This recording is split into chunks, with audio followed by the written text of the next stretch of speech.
வணக்கம். எப்படி இருக்கீங்க? நல்லா இருக்கீங்களா? என் பேர் குப்புசாமி. என் ஃப்ரெண்ட்ஸு சர்க்கிள் எல்லாமே என்ன குப்பண்ணான்னு கூப்பிடுவாங்க. ரொம்ப பாசமாக கூப்பிடுவேன். 37 வருஷம் சர்வீஸ் ரயில்வேஸில் பண்ணி ரிட்டையர்ட் ஆகிட்டேன். ட்ரெயின் ஜேர்னின்றது ஒரு சுகமான அனுபவம்.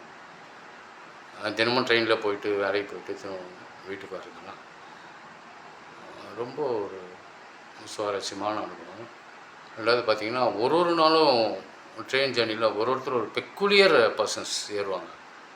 ஆச்சரியமாக இருக்கும். Different type of people travel பண்ணுவாங்க. அவங்களோட நம்ம ட்ராவல் பண்ண ஒரு சூழ்நிலை வந்துடும். அது டேக் இட் ஈஸி அப்படின்னு எடுத்துன்னு போய் ஜாலியாக போயிட வேண்டியது தான். அன்றைக்கி ஒரு நாள் அப்படி தான் நான் ட்ரெயினில் டியூட்டியை முடிச்சுட்டு வந்துட்டுருக்கேன். அந்தவே கிட்டத்தட்ட திருவத்தியூர் ஸ்டேஷன் வரும்போது நான் அரை தூக்கத்தில் இருக்கேன். அப்படியே கண்ணு அப்படியே அறுத்துட்ருக்கேன். ஸ்டேஷனில் ஒரு நண்பர் ஏறினார். ஏறி எனக்கு எதிர உட்காந்தார். ஆசாமி நல்லா இருக்கார், நல்லா டிப்டாப்பாக சூப்பராக ட்ரெஸ் பண்ணின்னு பேக்கெல்லாம் மாட்டின்னு ஏதோ ஒரு ஆஃபீஸ் ஒர்க் பண்ணுற மாதிரி இருக்கார். என் எதிர தான் உட்காந்தார். உட்காந்து ஒரு 2 மினிட்ஸ் இருக்கும். என்னை லேசாக அப்படியே சுரண்டினார். என்ன கூப்பிட்றாரு, சார் என்ன சார் அப்படின்னு. அப்போ என் கையில் வாரப்பத்திரிக்கை கொண்டு வந்தது, வாரமலர். கொஞ்சம் கொடுக்குறீங்களா அப்படின்னு கேட்டேன். சரி இந்தாங்க சார் படிங்க அப்படின்னு கொடுத்துட்டேன். நானும் அப்படியே கண்ணை அசந்துட்டேன். அப்படியே கண்ணு கரெக்டாக ஒரு 4-5 ஸ்டேஷன் கழித்து அவர் இறங்குறார். இறங்கும்போது அவர் நான் கொடுத்த அந்த வாரமலரை கையில் வச்சுட்டு இறங்குறார். நான் எதாச்சும் கேட்டேன், சார் அந்த புக்கு எந்த சார் கொஞ்சம் கொடுங்க சார். எனக்கு வேணும்பா அப்படின்னாரு. என்ன அவர் ஞாபகம் மாதிரியே வருவாள், அவர் புஸ்தகம் நினச்சிட்டு எனக்கு வேணும்னு சொல்கிறேன். சார் அது என் புஸ்தகம் சார், நான் இன்னும் படிக்கவே இல்லை, கொடுங்க சார்.